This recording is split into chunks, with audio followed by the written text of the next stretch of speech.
Hi, it's about 20 to 12 on Monday, and I'm standing in Broad Street outside what used to be frɪdʒ clothing and souvenir shop. I think it was called something like frɪdʒ Old College Store, but it was completely bogus because they'd certainly not been here for more than 10 years and possibly even less, and they just pretended to be a lot older than they were so that they could sell stuff to visitors. And I'm going to show you the shop window and what's in it now, because there's an impromptu and probably temporary art exhibition, 2 pieces, and I want to get that before it's taken away.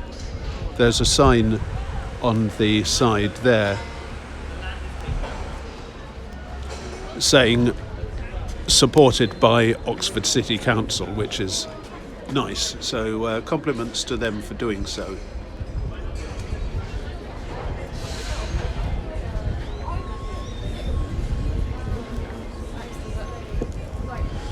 And I've had a look at the 2 pieces of art already, and they're both examples of what you could call merging.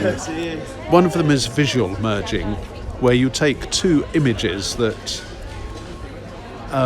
sort of look the same or have similar shapes when considered in 2 dimensions, but that mean very different things if you think about the shapes they actually make in 3 dimensions. And that's the artwork on the left. And that's an example of visual merging. The one on the right is more about merging ideas, the idea of one kind of storage with the idea of a different kind of storage.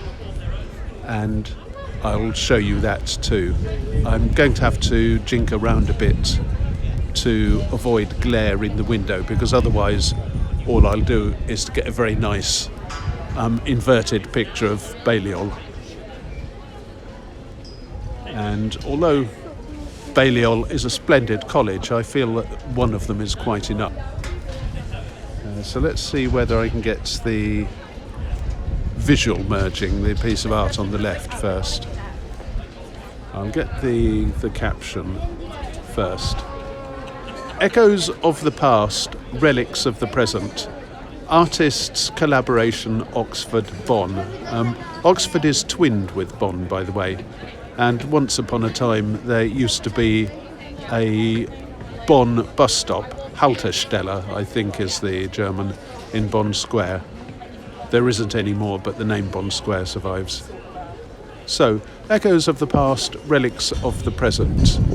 Artists collaboration Oxford-Bonn. Pillared ceiling by Albert Gehret. Presents an architectural fusion bringing together 2 distinct spaces within the Louvre Museum in Paris. The upper portion of the image showcases the ceiling of a hallway, while below, the museum's accessible lift for disabled visitors, a striking retractable column, is featured. Initially appearing as a real, albeit unusual construction, the artwork reveals itself as a carefully constructed juxtaposition, forming an intriguing architectural piece. The hallway's perspective draws the eye downwards into what seemed like an infinite vanishing point, an optical illusion that subtly directs the gaze towards the viewer despite the receding lines. And I think that's the best I can do. If you're anywhere near the city centre, come and see it in person.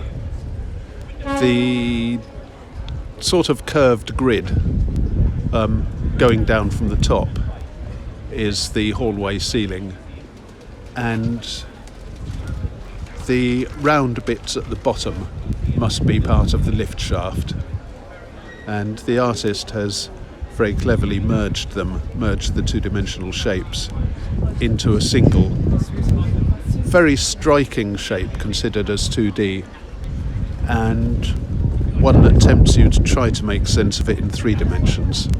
Escher, eat your heart out. Now let's see whether I can get the other one. Echoes of the past, Relics of the Present, Artists Collaboration, Oxford-Bonn.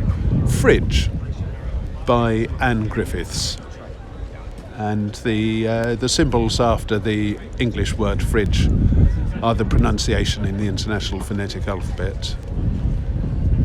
In this work, the fridge is reimagined not only as a vitrine, a display cabinet preserving the memory of once familiar objects, but also as an archive, a tomb of technological remains, each carrying its own distinct voice from the recent past.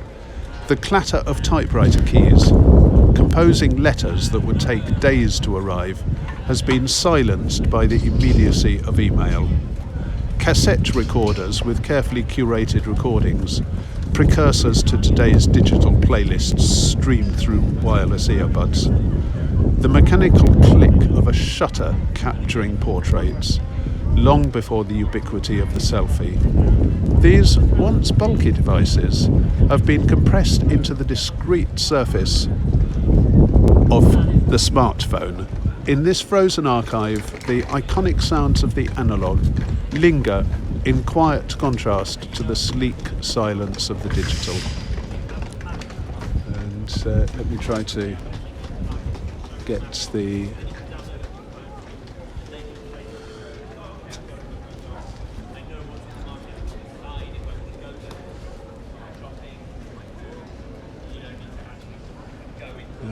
that's the typewriter. That's the typewriter in a fridge. It's easier this way. Right, so that's the typewriter in a fridge on the left. That is an old-fashioned analog tape recorder. It's what they called a reel-to-reel, and the case is quite distinctive. I think it's on the outside it's some sort of canvas, and it's got a carrying handle like a suitcase, and the things at the top are the tape reels, and there's a head halfway between which reads and writes the tape, puts magnetic signals onto it or reads them back. The third exhibit, the fridge picture down on the bottom right behind one of the legs of the easel, that's a box camera.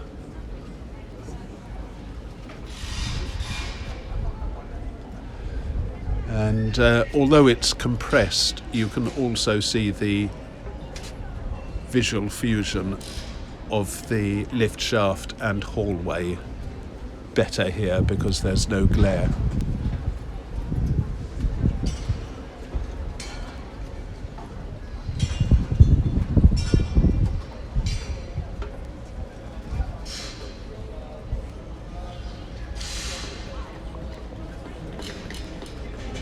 So there's two striking pieces of art, one which merges shapes visually, the hallway and the lift shaft, and one which merges different ideas of storage, a more sort of semantic merging, you might call it, rather than a geometric one.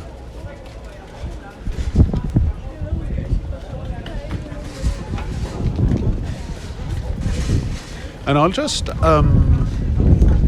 say one thing that I disagreed with. Anne Griffiths writes, "The clatter of typewriter keys composing letters that would take days to arrive has been silenced by the immediacy of email."